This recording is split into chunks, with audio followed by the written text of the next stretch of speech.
Hello, everyone, and welcome to the debut of ICG Magazine's Outside the Frame, a behind-the-scenes look at the many talented professionals who shape the film and television industry. I'm David Geffner, and I'll be your host.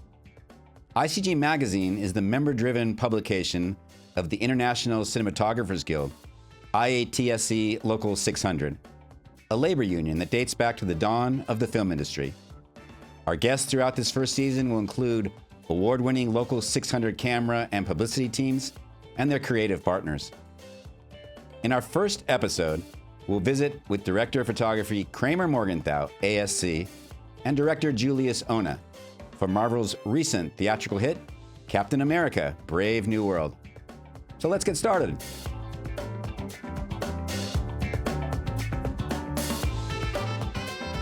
Six-time Emmy-nominated Director of Photography Kramer Morgenthau ASC has enjoyed a long career in Hollywood with projects stretching across many genres and budget ranges.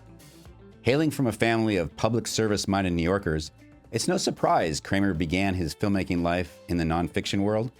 His father produced documentaries for Boston's flagship public television station WGBH, and his uncle was the legendary New York District Attorney Robert Morgenthau.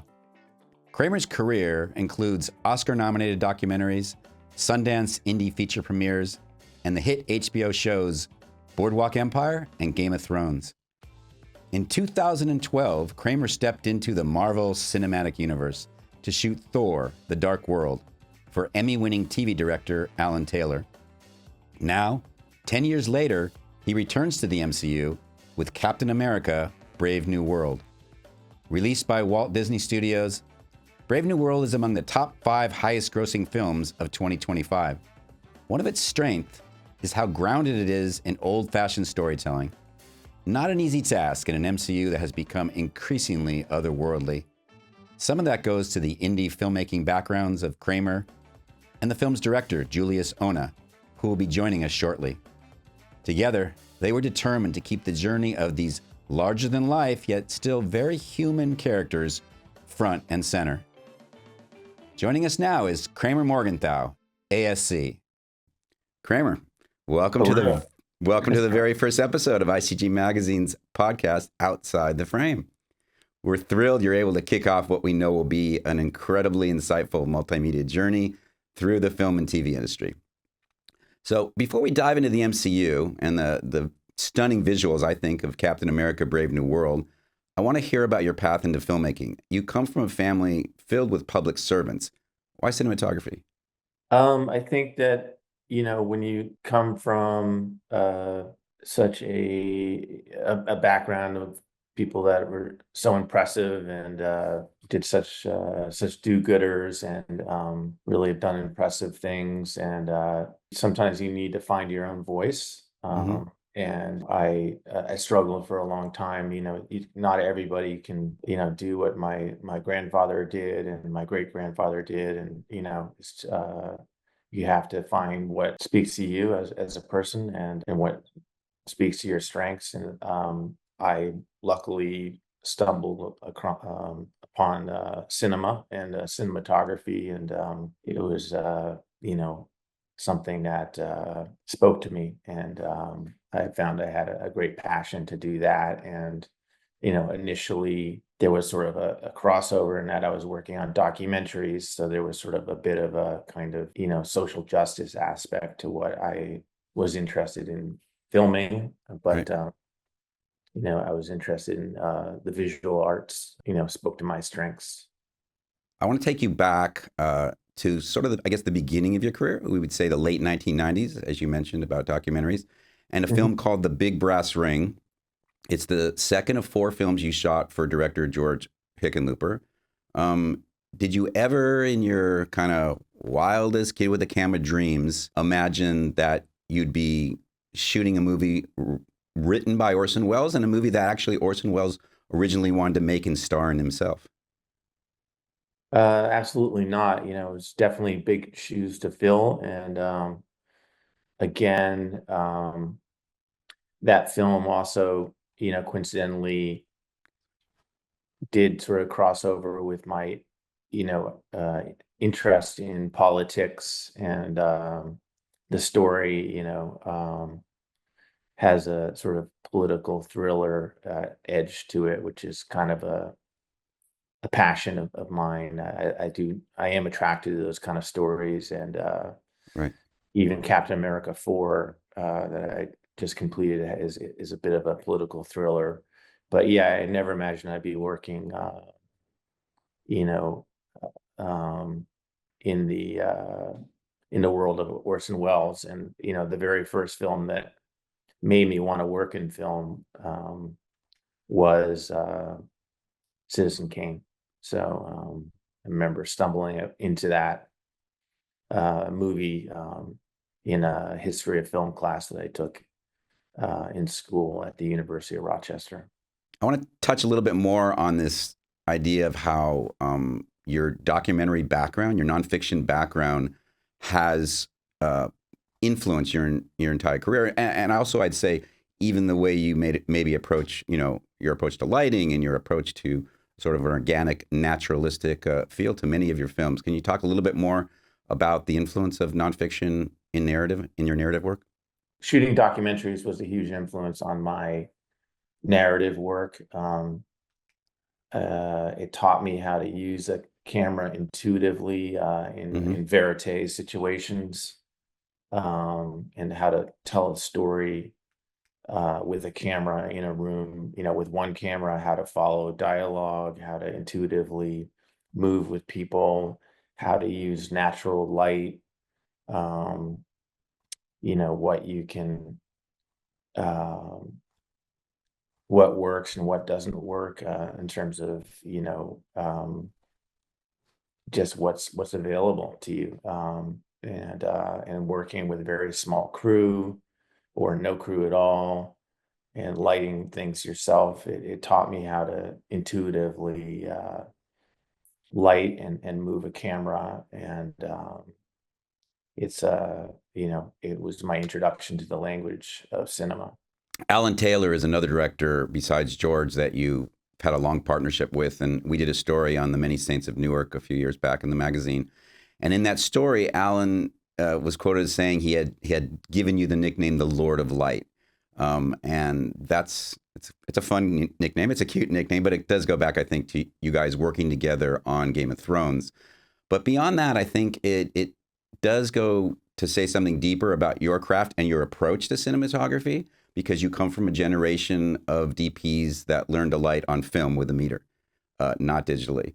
So I'm curious how you brought that forward. Well, this will kind of lead us into talking about the MCU shortly, but how you brought that forward, going from your background in lighting on film to lighting digital, and having the audience feel like we're watching film. It seems to me so many times I'm watching a Kramer Morgenthau movie, and I have to check myself because, oh wait, yeah, he shot this on an Ari, or he shot this Alexa, but it feels like film. So much of your work, which to many of us is a real compliment. Talk a little bit about that. Yeah, thanks, David, for that. That's very kind of you. Yeah, Alan called me the Lord of Light, kind of tongue in cheek.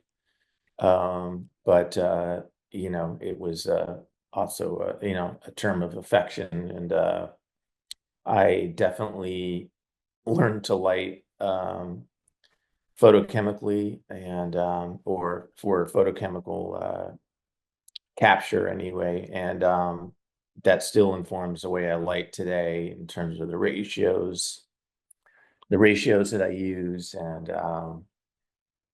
you know um, how I balance the film, and Mhm. how I think about light. I think about it in terms. I still use a light meter, Oh, and, great. so that's it's a whole different learning process. Learning to light for negative, and I think it's something that I don't know. It just informs how you shape light, and how you think about it, and how you model it, versus just kind of shooting with ambient sources, and that kind of thing. Hmm. Uh, I still like to use digital, the strengths of digital and the low light capacities of digital. But I always go back to my photochemical training as a way of as sort of like my safe space, for exposure. Right. Speaking of light, in that same article about the many saints of Newark, you were quoted as referencing Harris Savides and Bruno Delbonnel for how you approach lighting and color in that particular film. And I'm wondering if you have looked to other DPs. I always wonder, do DPs get to look at each other's work, not in a way, not necessarily to copy, but to to take the best of what that DP is doing and see if you might want to apply it to your own work. And certainly Harris Savides, as we know, is a filmmaker who influenced, I don't know, many generations of cinematographers, I'd say. Yeah. Have you looked over the course of your career at other DPs and looked to them to inform your own style? Certainly, especially when I was starting out, I would, kind of, in some ways, kind of ape other DPs, what they were doing, what was kind of in vogue or in the style, in the 90s or something like that. Everybody wanted to, not everybody, but I wanted to light like, Robert Richardson or, use all the hot light that he did. And it was kind of worked for what I was, learning. And it's not like I did the same thing, but it definitely influenced me. And today there's more, in the digital world or just in the kind of current era. I mean, people like Greg Fraser are doing, amazing work in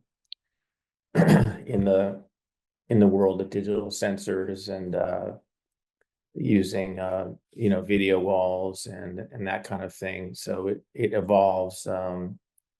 The style of today is so much different than it was when I started out, and I try to I don't try to emulate other DPs, but I do definitely look at and see what other people are doing, and trying to think of other DPs. But Greg Fraser, I think, is in a whole class by himself with what he's doing. In 2014, you entered the MCU, right? Marvel Cinematic Universe with Thor: The Dark World. Not only was it your first big, large VFX franchise film, and probably the largest budget you had shot, I assume, up until that point, but it was also the first film you shot digitally. And I remember you saying about that film that you wanted to bring some of the, I'm going to quote, magic and mystery of photochemical to the digital realm. So you use Panavision Anamorphics, which is a company and a lens you're comfortable with. You've worked with, throughout your career. You've worked with Dan Sasaski over at Panavision on many different projects. I guess talk about how that kind of relationship with a vendor like Panavision and a specific choice of lens can also kind of mark your career, as a DP about the kind of looks you have from film to film. Yeah, that was my first time doing a really big blockbuster like that, and I wanted to make it as cinematic as possible. And it was my first, I guess it was my first feature film on digital. I had shot other things digitally, including Game of Thrones, and I guess just Game of Thrones was kind of my big switch over to. That was the first thing I shot on the Alexa. Um, Interestingly, I had never shot anything in anamorphic on film. I was always a bit intimidated by anamorphic Really? in film, just because the lenses, and it was kind of like a mystique to me that I'd done Super 35, but not anamorphic, and somehow shooting digitally gave me the courage to push it and shoot. It was one of the early movies shooting anamorphic digitally, and but the fact that you can see the image right away kind of takes away some of the risks. And I guess that's one of the things I like about digital, is that you can sometimes take more risks. So that was great, and to have the support of Panavision also gave me the courage to kind of forge ahead and try a new thing, which was anamorphic in digital in 2012 or whatever year that was that I shot that film, and to get the best set of lenses for a movie that size, a huge movie, and take big sort of visual risks on it. Just to know that you have a vendor like that behind you, it makes a big difference. We're going to be bringing in Julius Onah, the director, in a moment for our next segment. He's a guy who also came from indie filmmaking like yourself. And I'm wondering how the two of you came together to do this film, and to what extent, and Julius will tell us in a minute, but to what extent he kind of leaned on you as far as it being his first ever large VFX film, and all the management side of VFX, working on set to post and everything. How did you two come together, I guess, is the question. Well, I'll let him speak to that as well, but I think he responded to my background in independent cinema, and also that I've done the large visual effects movies, and that I can dance between the two and speak the filmmaker language of sort of independent film. It's love of cinema, and then also speak to the kind of more technical universe of working in a visual effects arena. And so I think he wanted somebody that had that balance, that wasn't just one or the other. Mm-hmm. And I think he found that in me. On that note, let's bring in Julius Onah. He's joining us from his home base in Berlin, Germany right now. Co-writer and director of Captain America: Brave New World. Julius was born in Nigeria and grew up all over the world: Philippines, Togo, United Kingdom, and finally Arlington, Virginia, where he spent his high school years. He earned a BA in theater from Wesleyan and an MFA from NYU's graduate film program. Julius's first ever feature was also his NYU thesis film, The Girl Is in Trouble, and that was executive produced by Spike Lee. His next feature, The Cloverfield Paradox, was the third entry in that sci-fi horror franchise and was produced by J.J. Abrams. Loose, which Julius also co-produced, was based on the play of the same name by J.C. Lee and was a critical hit at the 2019 Sundance Film Festival. I saw it there in a packed room at the Eccles Theater, about 1,300 people, and you could hear a pin drop. It was a pretty amazing screening. That film was shot on 35 millimeter by Local 600 director of photography Larkin Sepel. And it really blended kind of social drama, psychological thriller, all kind of different genres to tell a story about a black teenager born in a war-torn African country who was adopted into a white family. Thanks for coming in. Right. We did a February-March cover story, as you probably know, on Brave New World. And you said in that article that you never imagined getting the chance to direct and co-script a Marvel film, but that once the opportunity came along, you were committed to keeping a focus on the characters, particularly on how Captain America would need to evolve. You had a new leading man. And from where did you draw the inspiration in shaping Anthony Mackie's new role in the MCU? Because you also co-wrote the script. And then later, as you went from script to production, where did the inspiration come from for his transition into Captain America? Well, a couple of places, and I think there was a really smart decision when Anthony first got cast as Sam Wilson to deviate from what was in publishing. The character was originally from Harlem, and a smart choice was made to make him from New Orleans and to lean into who Anthony is. So a lot of the inspiration came from Anthony. There's lines of dialogue in that screenplay that were things that Mackie had said when I first really got to spend time with him in New Orleans, and it was about capturing his essence, his humanity, his warmth, his empathy, his desire to connect with people. I think there's ways in which, and I think it's a credit to what's been done with a lot of these characters. They've been able to tap into something innate with the performer.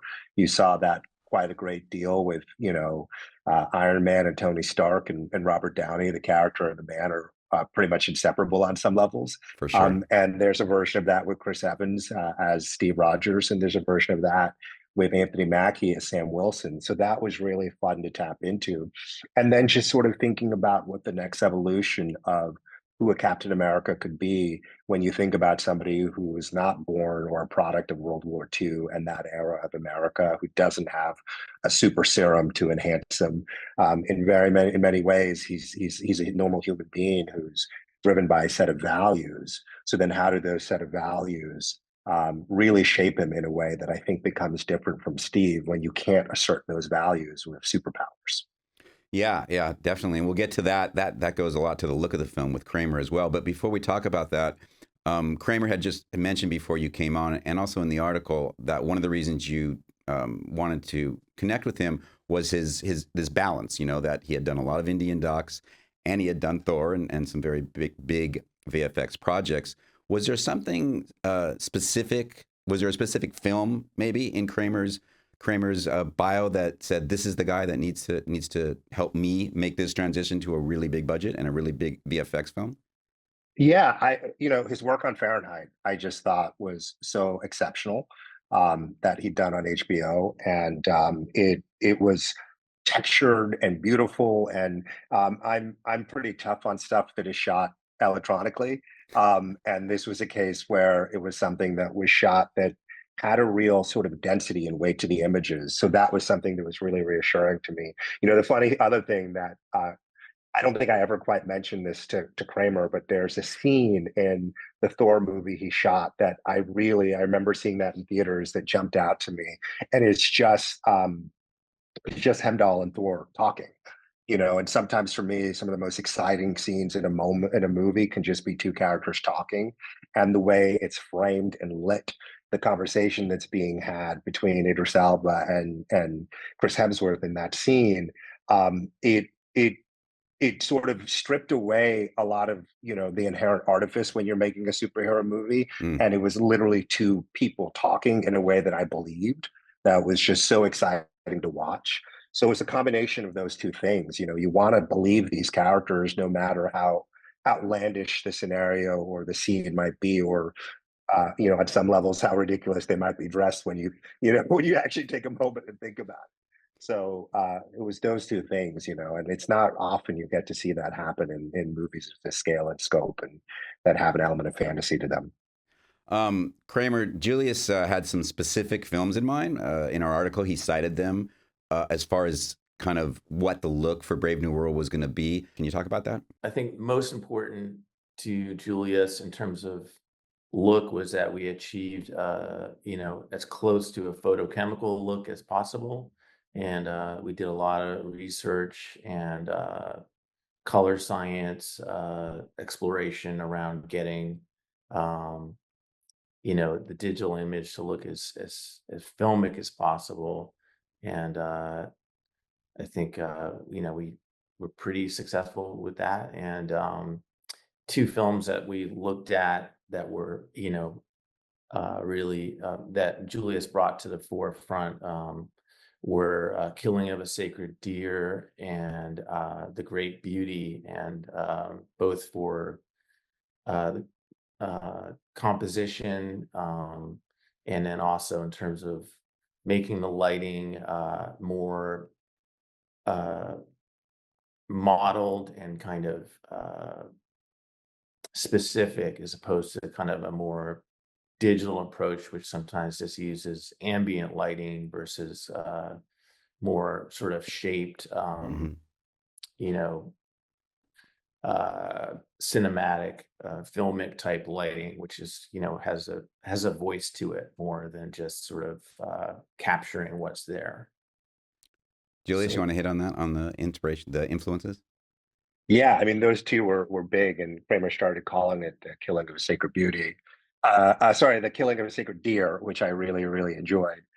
Yeah, it's that chiaroscuro lighting scheme that just has a more cinematic and a more, a real, elegance to it. And I wanted that for this also because so much of the movie was about leaning into the qualities of a paranoid thriller, Mm. So we were looking at it also in addition to those two movies, just the touchstones of the era. You go back to the parallax view. You go back to movies of the 70s, and even into the 60s too. I looked a lot at Les Samurai, and that classic cinema lighting. That, as Kramer was saying, sometimes when it becomes just sort of a more general ambient lighting as opposed to a more specific, shaped lighting, I think you lose something. And I wanted to have that sense of the play between light and shadows for that sense of paranoia and tension that the movie wanted to have. So it was really fun to look at those sources and then think about how do we translate that over to this movie in a way that the tricky balance is you want to honor the past, but you also want to make something that feels very contemporary and can still allow you to pivot to a third act where you're going to have a Hulk jumping around and, Sam flying in the Indian Ocean or over the White House.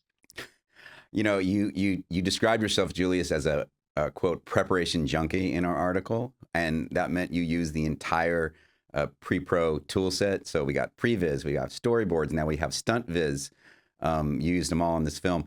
Talk about, I guess, that work with Kramer in prep, and for you, what were the most valuable aspects?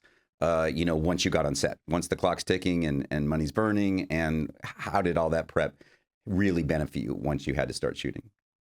You have to make decisions ahead of time, and that for me is so critical in the process because I said this as well. I think the more decisions you make ahead of time, the easier it actually is to improvise when you're there on the day because you have a firm foundation that is simply a confident foundation you can stand on and then work from. So getting to work with all those resources, Kramer and I spent hours sitting down, whether in his office or my office, going through overheads and shot lists and talking about, moments and things we wanted to capture. On just a basic level, it's how you prepare what gear you're going to bring to set with you. Mm. And sometimes it means very specific rigging or accessories and whatnot. But then, it also becomes a way, as you've noted, you need to move quickly. And it doesn't matter what the size of the movie is, whether it's a sub-$1 million indie like my first one or this movie that was just a wee bit bigger. You always have to move quickly and efficiently, and that kind of preparation for me is just a lot of fun, and it's the discovery process too, and during that process too, I think that's always also where you're trying to find a language of how to work with people, for Kramer and I to work with each other. And then that just sets the stage for everything else in terms of camera operators, in terms of, key grips and a gaffer. And then all that has to also set the stage for interplay with the actors.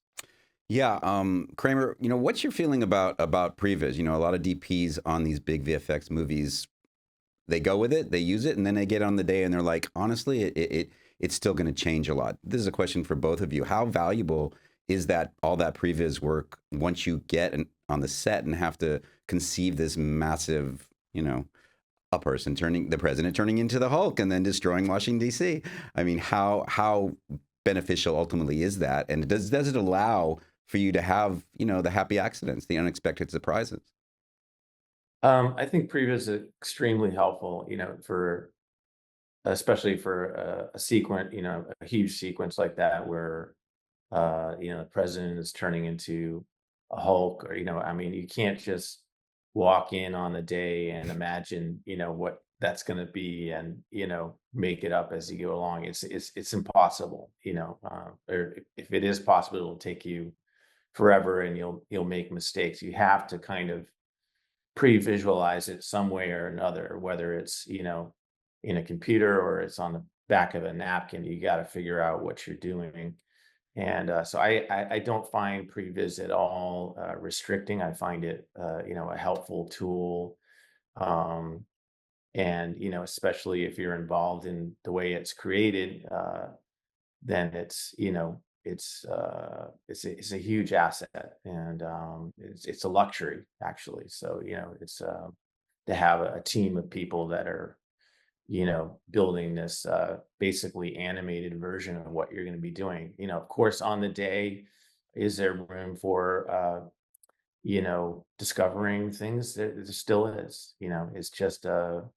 It's just like sort of a cartoon of what you're going to do, and really helps you prepare for very complicated sequences, and understand how visual effects are going to work in scene. So without it, you'd be pretty lost. Julius, you want to touch on that? I'm thinking, as Kramer was talking, how you can kind of reconcile this background, both of you, in independent film and documentaries, where so much freedom happens as far as the actors, as far as the script can change.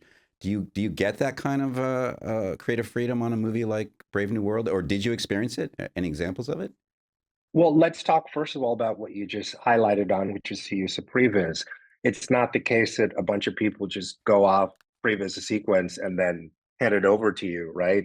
There's a tremendous amount of conversation, and with Third Floor, who we worked with, I had a whole list of movies, same list of movies that Kramer and I were discussing, that I said, please watch those movies. I was pretty relentless about being all over them about camera movement, what kind of camera movement I liked, what kind of framing I liked, what kind of lensing I liked. So all those things were a part of how we previs our sequences. So everything that was coming back, or the same conversations that Kramer and I would have, except it's being done with these really talented artists who are replicating the same visual language we're using for the rest of the movie. Now, of course, there's certain things that are going to change when somebody's leaping off a White House versus two people talking in a room. But the key for me was I never wanted it to feel like, here's the part of the movie that was done in camera with Julius and Kramer, and then here's the part of the movie that just feels like stunt viz or previs or something else went off in a completely different direction. It had to feel cohesive. So are there limitations? As Kramer said, you can't just sort of show up on set and make things up. You create room for the happy accidents. And as I said, the preparation in many ways can then create a sense of liberation, because you have a map, and then you decide what course you want to take with that map. But if you don't have a map at all to begin with, I think you run into a tremendous amount of danger. And I look at it no differently. Knock on wood, these are all filmmakers I admire and want to make films in the vein of them, and I aspire to their artistry. But let's just say this: if Ridley Scott and Alfred Hitchcock and a few other of the greats needed storyboards to prepare and make their movies, I think some of us mere mortals, it doesn't hurt to have storyboards or previs, and that's what it is. It's a tool to prepare so that you can really execute your vision on the day. There's some really great location work in this movie, which does help keep it grounded, as we say. You actually, I know Julius wanted to shoot on film, and I don't think that's something Marvel's going to be doing anytime soon, at least maybe not on this movie. But the work by production designer Ramsay Avery, particularly in some of the stage builds, the prison where Samuel Stern, Tim Blake Nelson's character, is being held. There's just some really great production design in this film. And it sets the mood, and it also influences the lighting a lot. So I guess Kramer and Julius, both of you, give me your take on how you work with the production designer, maybe differently, but ultimately to get to the same place. This was a much more grounded approach to the Marvel Cinematic Universe than some of the other films. We shot in a lot of real locations. There weren't a lot of big builds on this. There were some for sure, and Some of my favorite things that he did were, the prison, uh, meaning the prison, what's it called? Camp Echo 1, Camp Echo One, yeah. where Samuel Stearns lived, was imprisoned, and was also, creating a lot of havoc. And it was just a wonderful extension of his character, and Ramsay's attention to detail and design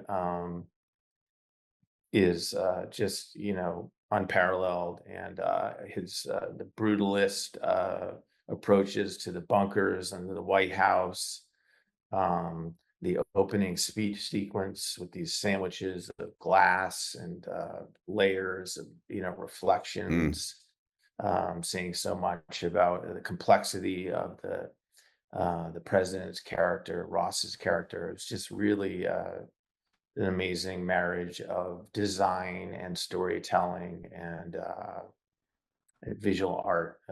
He's just, he's a real artist, Ramsay.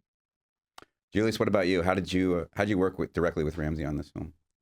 It was similar to the collaboration with Kramer. A lot of discussion, a lot of preparation. He really embraced looking at some of the references too, in particular, the killing of a sacred deer, the way sort of the use of lines, the rigid, sharp, use of lines in that movie. And we, really looked at that quite a bit. You look at that bunker set, which I love. It was really about creating a sense of claustrophobia in the frames and a sense of tension in the frames. So when you have that and the lighting approach that, Kramer, I think, really, really brilliantly realized, that's how you're creating that atmosphere and that energy and that tension. And that applied to also locations that we found and then enhanced and dressed further, with certain additions to, make sure again that everything felt as consistent as possible. I loved when we were in that prison. The prison that we have the scene with Isaiah and Sam, that was a case of finding a place that already had that sort of linear look to it. And then, Kramer and I really loved embracing the use of headroom, create a sense of pressure on our characters. So it was always just this really nice marriage of thinking about camera and lighting and a location, whether it was a found location or something that was built. Movie making, but it was a really fun thing to do with a movie like this, where I think we were somewhat liberated from, when it's happening in fantastical locations that don't exist. It's a sort of different thing, but these were real places and spaces, so it was really fun to lean into that. Your A-camera operator, Kramer, Mike Heathcote, said that both of you, really all the HODs, but particularly you and Julius, just gave him a lot of creative freedom in the approach to the camera movement in this movie, and he gave some definite examples that I recall as well. The battleship, which had some really great kind of wild whip pans, and the camera's rolling around. I assume it's all handheld. And then also there's a hallway scene with Ruth Bott Seraf's character, Sam Wilson, Joaquin, that he said was meant to actually look like a oneer. Can you talk to the overall approach both of you had to camera movement? Because some scenes felt very composed and quite classic to me, and then you had scenes like I just described. Yeah, I think Mike Heathcote was a huge creative partner in this movie, and in the way we shot. And Julius had very specific ways he wanted to use the camera, ways he didn't want to use the camera. Handheld was something we didn't want to do, and it was all either steady cam or dolly and crane, and a very controlled and sort of specific use of composition.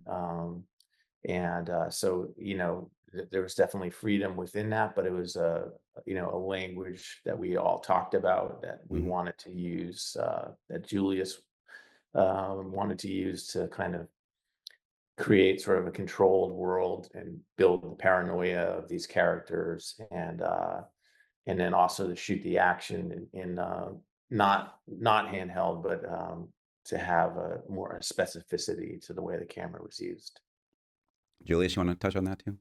Yeah, I mean, that's exactly it, and as I said, I always love finding the freedom in some of those limitations, and across the board with everything I've really worked on, certainly recently. I like the idea of taking one thing out and then seeing what that does in terms of the creative process. So, Mm-hmm. in this case, it was using no handheld, but I'm really glad you think we did, because it was, how do you find energy within sequences and within action, even when you can't sort of rely on some of the things that might be your usual go-tos. And I'm really proud of the way Mike and Kramer and the whole team achieved arriving at that still captured that energy and created that energy and sensation without necessarily having to go into something like a handheld. And across the board, it was something, we continue to joke about deny red. I can't remember exactly if it was Kramer or somebody else, but that was one of those other limitations where, we very selectively used red over the course of the movie and introduced it more and more. And, Kramer did a good job of finding moments too in the lighting where you would start to feel red. So it felt like the temperature of the movie was increasing. So there's a cool chilliness that isn't derived just from, oh, we're going to use just cool units. It was from also just removing a big part of the color spectrum, which then creates a conversation that needs to happen between all the different departments. Kramer and Ramsay and Rosemary, Brandenburg, set deck. Everybody's sort of collaborating and thinking about things in a slightly different way, maybe, but it can lead to some really fun moments in discovery, and then it just becomes part of the storytelling. We were having a conversation, Kevin Feige and I, over at USC, where we showed the film, and somebody asked specifically about color. And my favorite thing was just being able to talk about the scene in the blue room where the only thing that's red is Ross's lollipop, right? So it's just this little subtle touch of where the movie's going. And there's many other little moments like that that you might not clock on a first viewing. What made the movie so wonderful for me, and probably, a lot of people responded to, was the emphasis on story first. We talked about that already in this conversation, and VFX to support that. So, it reminded me in a way, and this is maybe the ultimate compliment of the first Iron Man, which was made by Jon Favreau and Maddie Libatique to a DP and a director who came very much like yourselves from independent film backgrounds, and they brought that to that first Marvel film. Many people still go back to that first Iron Man as the movie that set the whole franchise really on the direction it ultimately became. My question to you guys is, what was your ultimate approach with VFX? This is not an independent film. You do have the luxury of a decent budget, of a big budget, and you can do a lot of things, and you have to make those choices how far you go. So I guess talk about that, and also we have to talk about the sequence when President Ross becomes the Red Hulk, because the movie does kind of all build to that exact moment, even though there are some great VFX before that. So let's talk about approach to VFX and that sequence in particular. Well, in terms of overall approach to VFX, Marvel has done a really great job over the course of their films with taking these very fantastic stories and worlds and heightened characters and figuring out ways to, utilize the VFX in a manner that doesn't break the reality of the world of the film. So I think a big part of it for me was really, really thinking about, okay, we are in maybe ways quite different from recent Marvel movies, leaning into a sense of reality. So how do we make sure that when the moment comes, that, certainly when we get out to, a big celestial in the middle of the ocean, when it really breaks out into some big VFX sequences, it's not this completely jarring thing. So that's why I really emphasize the collaboration on Previs and thinking about camera and movement and tone, thinking about every aspect of how we are rendering those images on screen, from using grain and gate weave and all the different film filters that we could use so we could create as cohesive of language as possible. So it didn't feel like, all right, well, 2/3 of, a modern paranoid thriller aesthetic influenced by a couple of, really seminal great indie movies, and then 1/3 Marvel movie. It Mm. always had to feel like it was cohesive. So it was using every tool in the tool set was one part of it. And then the other part of it, to what's so great about your question, is I think an emotional through line that stays consistent allows you to go just about anywhere with an audience. So really believing in the emotional through line of what is happening between Sam and Ross was critical. You've got to care about Ross. And obviously, a great deal of that comes down to having Harrison Ford playing Red Hulk. Mm. And you've got to believe in the dynamic between Ross and Sam so that when you get to this moment, and the movie is ultimately building to this question of, what does it mean to have empathy for somebody who stands on the opposite line of you? What does it mean to have empathy for somebody who might have imprisoned you in the past and hurt you and damaged the team of Avengers that you were part of and broke them apart? How do you see past those differences to find a sense of commonality, and a sense of common humanity that is essential for both of you to move forward? So it was really about thinking through that kind of thematic through line and emotional through line, and making sure that the key moments that need to hit, so that by the time the visual effects spectacle kicks in, it's not just about, great, how photorealistic does Red Hulk look? It's Mm. more about, oh shit, President Ross is backslid into the thing that he was running away from, and now Sam needs to find a way to overcome that. Well said. I want to touch on the fact that this film was made in Atlanta, where many Marvel movies have been shot over the last few years. Kramer, I want your thoughts on the local union crew base in Atlanta. We have a lot of Local 600 members there now, of course. I don't know if you had shot in Georgia before, but both of you can kind of get to the crew base and how that helped you realize this film. Yeah, I think it was my fifth movie in Atlanta, fifth or sixth, I don't know, fifth movie. And there's a lot of great crew there, a lot of great people. We had some great, we had a Brigman Foster Owens as our B camera operator, did an amazing job. And Steve Early, focus puller, Dwight Campbell, focus puller. A lot of great people that we were lucky to have with us. A great crew base, and great place to shoot. Great Ju- city to be in. So Julius, yeah. you'd shot union before, so that it wasn't new for you to shoot a union film, right? But talk about the importance of having that skill, that experience, particularly on a Marvel film. How important is it to have that union crew behind you? Having that union crew behind you saves your ass, makes you look like you know what you're doing, because you spend all this time imagining and thinking through things, and you really, really requires expert technicians and craftspeople, artists, to realize that. So, starting with Kramer, and his entire team, Grips Electrics, camera, and everybody who was a part of the production. It's the crew that I got to work with was a real privilege, and it spoils you in a real way. So it's a great, fantastic team of people there, and they were all so collaborative. And I'm so grateful for how much they embraced what the ambition was of the movie. Whether it was coming in with, I would come in each day on my iPad or on my phone with still frames from the very specific movies, and everybody would gather around and look at them. And Kramer was such a great sort of leader in that way, and getting them to come around as well too. And lean into that and really think about, how do we achieve these images? How do we achieve that lighting? One of my favorite things was Josh, our gaffer. When we're in Camp Echo One, there was a certain framing I wanted of all the overhead lights. And literally, we would spend 10 minutes. Josh would go through light by light, tweaking and positioning the angle of the light so everything was perfectly balanced on each side of the frame. Little things like that are the things I cherish. And when I think about working with this crew, so it was a great team, and everybody cared and paid attention to detail. Before we close out this segment, I want to thank both of you for kicking off the first ICG Magazine Outside the Frame Yes. podcast. Yeah. You are the pioneers.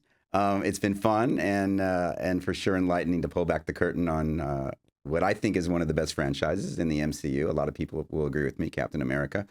I want to ask you the final question. As far as expectations, let's say risk rewards, or what you came in with and what you went out with. And hopefully you guys will get to do this again. But Julius, starting with you, new to the MCU, right? At least Kramer had the luxury of having been there once, even though it was 10 years ago. So he had a little bit more than you. Talked about that. Talk about going in and coming out and how the overall experience was. Well, going in, there's such an impressive legacy of what these movies have done, and there's also, many think people would say maybe an expectation and a template of what a Marvel movie is supposed to look like. So certainly for me, when I had my initial conversations with Marvel, I spoke about what my ambitions were. But sometimes you worry, oh, is it just lip service when you get there? Or are they actually going to let you see this through? So I'm so grateful that I had the opportunity on a movie of this scale to bring the influences, the references, the aesthetic choices that I was excited about. I was saying this again too, actually, to Kevin at one point. The kind of movie we were making is the sort of thing that you would maybe see more often in the 90s, certainly in, certain 90s Harrison Ford political thrillers, movies that studios don't make anymore today.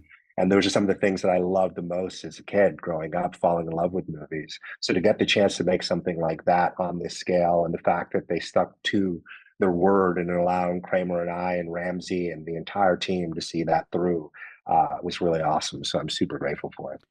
Did you feel the burden physically of reintroducing Captain America as a different person?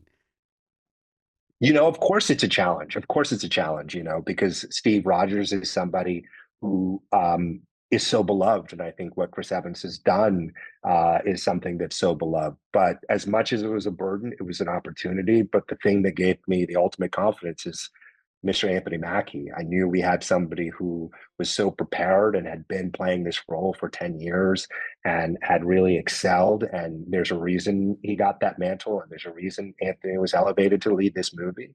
So as much as there was a certain sense of burden and pressure, there was always in the back of my head knowing that Anthony Mackie was just going to knock it out of the park. And it was my job and Kramer's job and our job to create just the right playground for him to operate in. Kramer, what about you? Coming back to Marvel 10 years later, how did this experience go? Coming in and going out. It's I kind of felt a similar kind of pressure going in as I did, 10 years prior doing Thor: The Dark World, in terms of living up to the high, level of production value in filmmaking that you see in the Marvel Cinematic Universe. How do you live up to it, and at the same time, how do you keep your own voice in it and find your own voice within that, and do something? I think Julius was trying to do something really different here with this, and do a grounded political thriller within within the universe. And I think we were successful. The takeaway was, I think we did succeed in that, and that you see it in the film and in the filmmaking and in the final product. So, it's a combination of wanting to live up to, the expectation of the fan base, and then at the same time, wanting to be able to keep your voice, throughout the process. And I feel like, we were successful. You certainly were. Absolutely. We can't wait for the next one, guys. Thank you so much for coming on. Julius, thank you coming on. I know it's late over there, so I appreciate it. Kramer, thanks again, and we'll see you down the road. Thanks so much. Thanks for joining us on Outside the Frame. Don't forget to subscribe, leave a review, and share this episode.